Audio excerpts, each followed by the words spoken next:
علیکم ورحمۃ اللہ وبرکاتہ۔ الحمد للہ رب العالمین والصلاة والسلام علی رسولہ الکریم وعلی آلہ وصحبہ اجمعین، اما بعد۔ ذو الحج کا مہینہ ہمارے مبارک مہینوں میں سے ایک مہینہ ہے کہ اس میں اللہ تعالیٰ نے حج اور قربانی، یہ دو بڑے عمل اس میں جمع فرمائے ہیں۔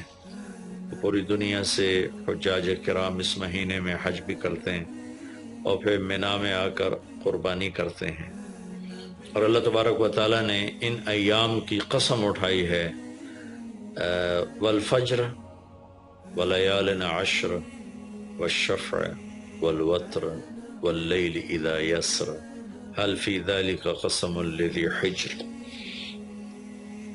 اور کسی دن کی قسم اللہ نے ایسے نہیں اٹھائی، خاص کر اللہ کو عید کے دن کی قسم اٹھائے یا جمعے کی قسم اٹھائے یا لیلۃ القدر کی قسم اٹھائے، انا انزلناہ فی لیلۃ القدر وما ادراک ما لیلۃ القدر، یہ گفت فرمائی، خبر دی۔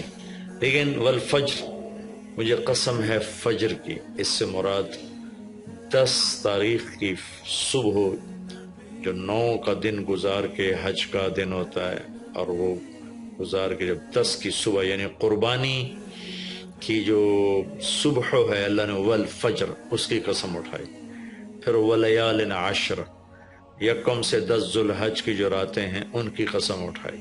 وہ شفع، یہ 10 کے دن کی قسم اٹھائی۔ والوتر، اور یہ اللہ تعالیٰ نے 9 تاریخ کی قسم اٹھائی۔ واللیل اذا یسر، اور یہ 9 اور 10 کی درمیانی رات کی اللہ تعالیٰ نے قسم اٹھائی۔ یہ کسی بھی ٹائم کی، دن کی، مہینے کی، سال کی، اس طرح اللہ تعالیٰ نے خوبصورت انداز میں قسم نہیں اٹھائی جیسی اللہ تبارک و تعالیٰ نے یہ ان 10 دن راتیں، 9 کا دن، 10 کا دن، 10 کی رات، 10 کی صبح، اور اللہ کے نبی کا فرمان ہے کہ ان 10 دنوں میں اللہ تعالیٰ کو جتنی عبادت پسند ہے وہ اور کسی دن میں بھی پسند نہیں، اور اس میں کوئی شک نہیں، ان 10 دنوں میں سب سے بڑی عبادت وہ حج ہے، جس کو اللہ تعالیٰ نصیب فرمائے اور جس کے مقدر میں فرمائے۔ حج ان 10 دنوں کی سب سے بڑی عبادت ہے۔ عرفات کی ایک دن کی حاضری وہ 10 لاکھ دن کی حاضری یا 1 لاکھ دن کی عبادت کے برابر ہوتی ہے، اور عرفات کے دن کی حاضری میں اللہ تعالیٰ کا ارشاد ہوتا ہے، میرے بندو آج اتنے گناہ لے کر آؤ، جتنے بارش کے قطرے، جتنے درختوں کے پتے، جتنے ریت کے ذرے، جتنے گردش ایام میں جب سے ٹائم شروع ہوا ہے اس میں بننے والے دن اور رات، اور یہاں کے توبہ کرو، میں سب معاف کروں گا۔ اور عرفات کے دن جتنا شیطان ذلیل ہوتا ہے اتنا کسی دن بھی ذلیل نہیں ہوتا، اور میرے محبوب صلی اللہ علیہ وسلم نے یہ دن حج کا، عرفہ کا، زور اثر کٹھی پڑھ کے پھر سارا دن شام تک کوئی 5-6 گھنٹے مسلسل دعا مانگی، اور آپ نے فرمایا کہ اس وقت میرا اللہ میرے صحابہ پہ فخر فرما رہا ہے، اور قربان جاؤں خطاب کے بیٹے پر، فرمایا، اور عمر بن خطاب پہ اس وقت میرا اللہ خاص طور پہ خوش ہو رہا ہے، اور خاص طور پہ عمر بن خطاب پہ اللہ تعالیٰ فخر فرما رہا ہے۔ تو ان 10 دنوں میں جسے اللہ حج میسر فرما دے تو اس سے بڑی عبادت کوئی نہیں۔ حج میسر نہیں ہے تو پھر ان 10 دنوں میں نومی کا روزہ رکھنا، ان 10 دنوں میں روزے رکھنا، اس میں نوافل کی کثرت، صدقے کی کثرت، پھر قربانی، یہ سارے اعمال ان 10 دنوں میں انتہائی محبوب ہیں۔ جنہیں اللہ سعادت دے دے حج کی، بار بار جائیں، تابعوا بین الحج والعمرہ، حج عمرہ آگے پیچھے کرو، آگے پیچھے کرو۔ ایک بہت بڑا طبقہ ہے جو یہ کہتا ہے کہ ایک دفعہ فرض ہے اس کے بعد کوئی ضروری نہیں۔ میں کب کہتا ہوں کہ ضروری ہے؟ ضروری نہیں ہے، لیکن ضروری کا مطلب فرض نہیں ہے، لیکن اللہ اس کے رسول کو پسند ہے کہ اس کے گھر بار بار آیا جائے، بار بار حاضری دی جائے۔ اللہ کے نبی کو تو آخر عمر میں جا کے موقع ملا، اس کے بعد آپ دنیا سے تشریف لے گئے۔ اگر آپ اس کے بعد زندہ رہتے تو یقیناً آپ ضرور حج کرتے، چونکہ آپ نے جتنے سال مکہ میں گزارے آپ نے ہر سال حج کی، نبوت کے اعلان سے پہلے بھی اور نبوت کے اعلان کے بعد بھی آپ نے مسلسل حج کی، اور 4 عمرے آپ نے فرمائے زندگی میں پر 4 عمر، ایک عمرہ مدینہ سے خاص طور پر تشریف لائے جس کو ہم صلح حدیبیہ کہتے ہیں، وہ ہو نہیں سکا لیکن آپ نے وہیں عمرے کا کام پورا کیا، سر مڑائے، احرام کھولے، پھر اگلے سال آپ اس کی قضاء کے لیے تشریف لائے، پھر ایک عمرہ آپ نے فتح مکہ کے بعد جعرانہ سے احرام باندھ کے تشریف لائے اور عمرہ کیا، اور ایک عمرہ آپ نے اپنے حج کے ساتھ کیا۔ صدیقی دور میں پہلا سال جنگوں میں گزر گیا، دوسرے سال صدیق اکبر اپنے پورے ساتھیوں کے ساتھ حج پہ تشریف لائے، فاروقی دور میں عمر بن خطاب رضی اللہ تعالیٰ 10 سال حکومت کی، 10 سال حج کیا، ہر سال حج پہ تشریف لائے۔ عثمان رضی اللہ تعالیٰ عنہ نے اپنی خلافت کے دور میں جب تک امن رہا ہر سال حج کرتے رہے، جب فساد شروع ہوا تو آپ رکے، اس میں شہید ہو گئے۔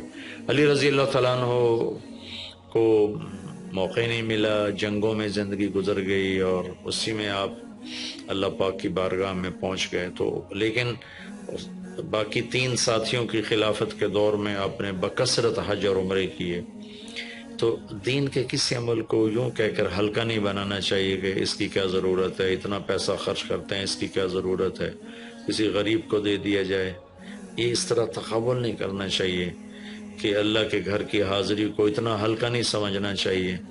میرا اللہ بلائے تو بار بار جانا چاہیے، اور جس کو اللہ توفیق دے عمرے پہ جائے، حج پہ جائے، ہاں غریبوں پر بھی خرچ کرے، اپنے رشتہ داروں پر خرچ کرے، ضرورت مندوں پر خرچ کرے، لیکن اللہ کے فضل سے امید ہے جو اس طرح اللہ کے گھر جانے پر خرچ کرتے ہیں تو اپنے اللہ کے فضل سے غریبوں پر بھی خرچ کرتے ہیں۔ اس کو آپس میں یوں اس کا مقابلہ نہیں کرنا چاہیے، چیز اللہ کو پسند نہیں ہے۔ شہنشاہ کے، دنیا کے سب سے بڑے بادشاہ کے دربار میں حاضری کو ہم اتنا ہلکا نہ سمجھیں، بہت بڑی سعادت ہے۔ حضرت امام حسن کی سنا دیتا ہوں۔ امام حسن رضی اللہ تعالی عنہ نے 20 حج پیدل کیے، مدینہ سے پیدل تشریف لاتے تھے اور حج فرماتے تھے۔ 20 حج، یہ تو اہل بیت کیا جگر گوشہ رسول ہیں اور جگر اہل بیت ہیں، تو 20 حج فرمایا آپ نے، پیدل فرمایا، مدینہ سے تشریف لائے مکہ پیدل۔ ایسے امام حسین رضی اللہ عنہ نے بھی کئی حج پیدل مجھے ان کا عدد یاد نہیں، امام حسن کا مجھے یاد ہے 20 حج پیدل کے، اور اللہ کے نیک بندوں نے برس ہا برس اللہ کی بارگاہ میں پیدل حاضریاں دی ہیں۔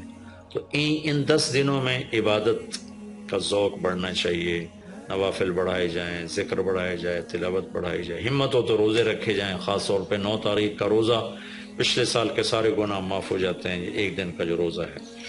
پھر اس کا دوسرا جو بڑا عمل ہے وہ قربانی ہے، اور یہ قربانی آدم علیہ السلام سے چلی آ رہی۔ وَاتْلُ عَلَيْهِمْ نَبَأَ ابْنَيْ آدَمَ بِالْحَقِّ إِذْ قَرَّبَا قُرْبَانًا فَتُقُبِّلَ مِنْ أَحَدِهِمَا وَلَمْ يُتَقَبَّلْ مِنَ الْآخَرِ۔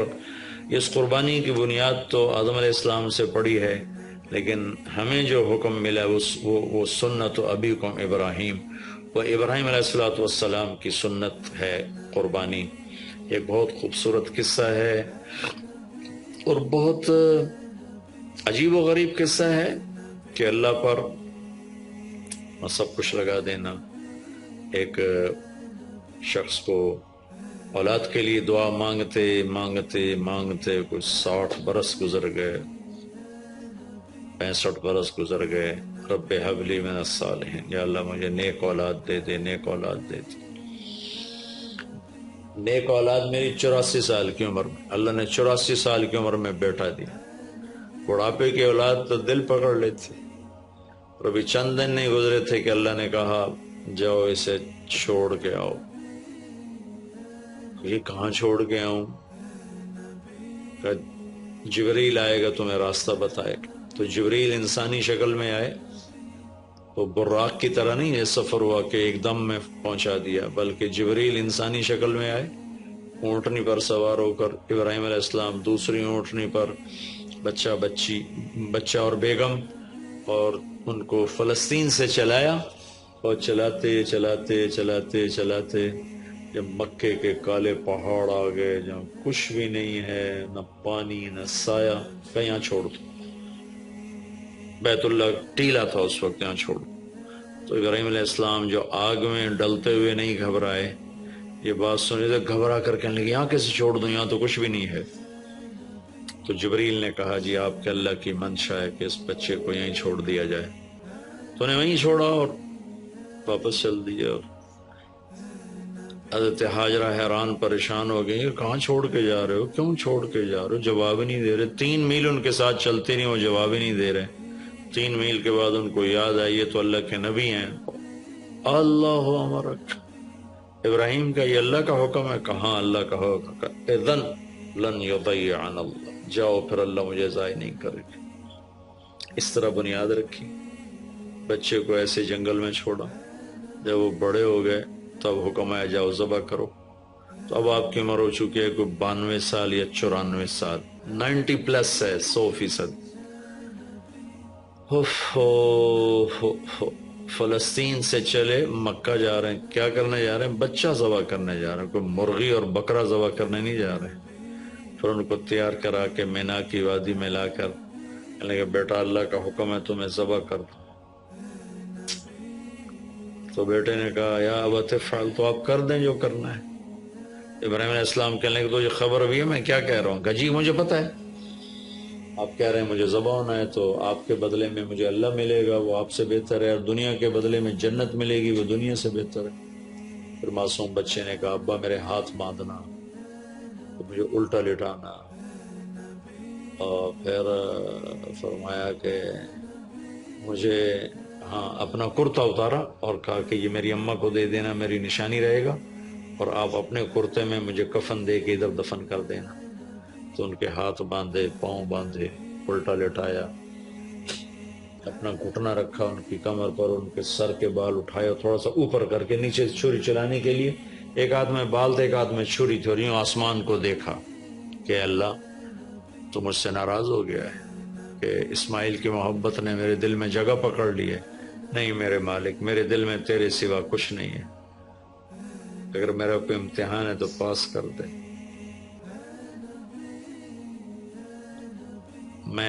میرے دل میں تیرے سوا کچھ نہیں ہے، اور اگر تم مجھ سے ناراض ہے تو اپنی ناراضگی دور کر دو، چھری چلا دو۔ تو میرے مالک نے اسماعیل کو نکال کر چھترے کو ڈال دیا، چھترا، اور آنکھ کھلی تو آنکھوں پر پٹی تھی، کھولی تو آگے چھترا ذبح تھا۔ نبی پاک صلی اللہ تعالی علیہ وسلم قربانی کے موقع پر 2 چھترے، بکرا نہیں، بھیڑ نہیں، گائے نہیں، بھینس نہیں، 2 چھترے ذبح فرماتے تھے قربانی کے، ایک اپنی طرف سے ایک امت کی طرف سے۔ حج کے موقع پر آپ نے 63 اونٹ ذبح کی، 63 اونٹ، جو ایک اونٹ میں 7 آدمی ہوتے ہیں، ایک اونٹ میں 7 آدمی ہوتے ہیں۔ تو کچھ 441 قربانیاں آپ نے کی اپنی طرف سے، اور مالداروں کو پیغام دیا کہ قربانی خوب کرو۔ لیکن ہمارے ملک میں ایک عجب چیز چل گئی ہے، بیل لے لیا، 20 لاکھ کا بیل لے لیا۔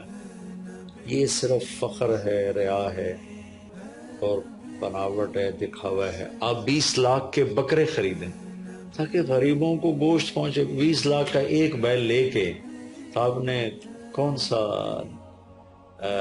سمجھداری کا، عقل مندی کا کام کیا؟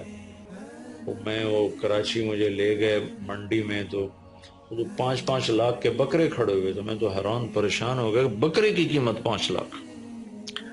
تو وہ جو مالدار لوگ ہیں ان میں ایک مقابلہ بن گیا ہے اور ایک فخر بن گیا، جی میں 20 لاکھ دا ذبح کیتا، میں 10 لاکھ دا ذبح کیتا، ہم نے تو بھائی 50 لاکھ کا ذبح کر دیا۔ میں آپ سب بھائیوں کی منت کرتا ہوں، اللہ نے آپ کو رزق دیا ہے تو آپ بیوقوف نہ بنیں، آپ اس کو صحیح خرچ کریں۔ آپ 20 لاکھ کے جانور خریدیں، 20 لاکھ کے آپ بکرے لے لیں، 20 لاکھ کے آپ عام درجے کی گائے لے لیں، آپ بھیڑے لے لیں، آپ اونٹ لے لیں، بیل لے لیں، 20 لاکھ کے بیل لے لیں، تو کتنی بڑی قربانی ہوگی اور کتنے غریبوں تک وہ کھانا جائے گا۔ 20 لاکھ کا ایک بیل لے کر آپ نے کیا کمایا؟ کون سی نیکی کمائی آپ؟ تو میں اگر کوئی میری بات پہنچ جاتی ہے کسی ایسے میرے بھائی تک جو ایسا شوقین ہے، یقیناً اس نے اللہ کے لیے بہت بڑا قدم اٹھایا کہ 20 لاکھ خرچ کر دیے، لیکن تھوڑی سی نادانی سے کام لیا ہے، بلکہ بہت بڑی نادانی سے کام لیا ہے کہ 20 لاکھ صرف 4-5 من 10 من گوشت پہ لگا دیے، جبکہ اس میں سے 1000 من گوشت نکل سکتا تھا اگر وہ 20 لاکھ کے بکرے لے لیتے، 20 لاکھ کی بھیڑیں لے لیتے، چھترے لے لیتے، دمبے لے لیتے، 20 لاکھ کی گائے عام خرید لیتے، وہ بچڑے لے لیتے، تو کتنے غریبوں تک یہ گوشت چلا جاتا۔ تو یہ میرے ملک میں یا خاص طور پر شہروں میں، کراچی میں تو پاگل ہوئے پڑے ہیں لوگ۔ جو کراچی منڈی انہوں نے دکھائی تو میں حیران پریشان ہو گیا کہ یہ کیا حماقت ہے، نادانی ہے۔ اور پھر ان بیلوں کو وہ پستے کھلا رہا ہے، بادام کھلا رہا ہے، مکھن کھلا رہا ہے، دودھ پلا رہا ہے۔ وہ بیچارہ بیل بھی تھک موٹا ہو، وہ بیچارہ تھک کے کھڑا ہوتا ہے، میں نے جلدی فارغ کرو، ذبح کرو، اس کی جان پسی ہوتی ہے۔ تو میں مالدار بھائیوں سے عرض کرتا ہوں کہ ایسی نادانی کے کام نہ کریں، اس قربانی کو اس طرح کریں کہ غریبوں کے لیے ایک دن اللہ نے رکھا ہے تو اس طرح کریں کہ غریبوں کو نفع پہنچے۔ یہ اس نادانی سے توبہ کریں کہ ایک بیل 10 لاکھ کا لے لیا، ایک بکرا 5 لاکھ کا لے لیا، اس میں کتنا پیسہ آپ نے ایک تھوڑے سے بہت تھوڑا نفع کمایا، بہت زیادہ خرچ کیا، اس کے ساتھ اب بہت بڑا نفع، چونکہ قربانی کے جانور جب ذبح ہوتے ہیں تو جتنے اس کے جانور کے جسم پہ بال ہوتے ہیں اتنی نیکیاں لکھی جاتی۔ 20,000 کا بکرا اچھا مل جاتا ہے تو 1 لاکھ میں 5 بکرے آ جاتے ہیں، اور 5 لاکھ میں 25 بکرے آ جاتے ہیں۔ ایک بکرا 5 لاکھ کا لیا، اس کے جسم پہ فرض کرو 1 لاکھ بال ہیں اور آپ نے 25 لیے تو 25 لاکھ آپ کی نیکیاں بڑھ گئیں۔ تو یہ بہت نادان طرز چل رہا ہے۔ میں آپ سب کی منت کرتا ہوں کہ اس طرح پیسہ ضائع نہ فرمائے، اللہ کی دی ہوئی امانت ہے۔ ایک بیل آپ نے 20 لاکھ کے لے لیا، 20 لاکھ میں تو 100 بکرے آ سکتے، 100 بکروں کے ذریعے سے کتنے لوگوں کی خدمت کی جا سکتی ہے۔ تو اس قربانی کو شوق سے بھی کریں، اور مستحب یہ ہے کہ جس کے جو قربانی کر رہا خود ذبح کرے یا اس کی جگہ کھڑا، وہ اس جگہ ذبح کرنے والے کے پاس کھڑا ہو۔ قربانی کے گوشت میں سے قربانی کی قیمت نہ دی جائے، قربانی کی اجرت نہ دی جائے، اجرت اس کے علاوہ دی جائے، اور اس کی کھال کا صدقہ کر دیا جائے۔ جہاں آپ مناسب سمجھیں وہاں آپ اس کا صدقہ کر دیں تاکہ وہ بھی اللہ کے راستے میں خرچ ہو جائے، استعمال ہو جائے۔ تو ان 10 دنوں کی اللہ تعالیٰ نے بڑی فضیلت رکھی ہے۔ اللہ تعالیٰ ہمیں ان کی قدردانی کی توفیق نصیب فرمائے۔ السلام علیکم ورحمۃ اللہ۔